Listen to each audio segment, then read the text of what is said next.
In this lesson plan sample, we will be creating our lesson plan in Google Sheets. We will not be using forms or docs or any other method, but we will be entering information directly into Google Sheets.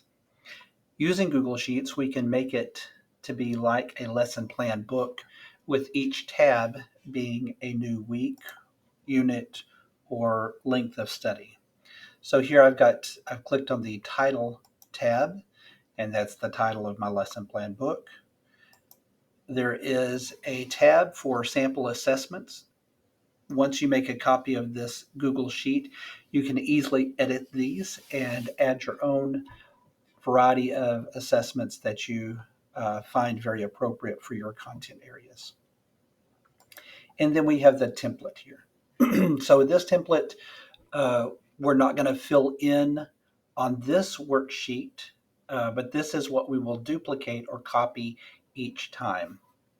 So when I'm going to create a um, new lesson plan, I'm going to click on the template drop down icon and come up to duplicate. And then I will give this a name such as 923. And I will enter my information here, and then I will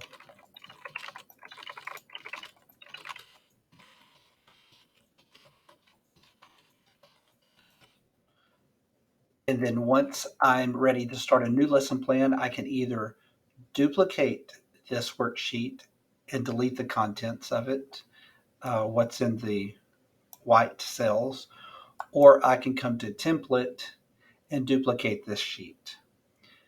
Whichever sheet you duplicate, make sure you rename it so that it does the correct name.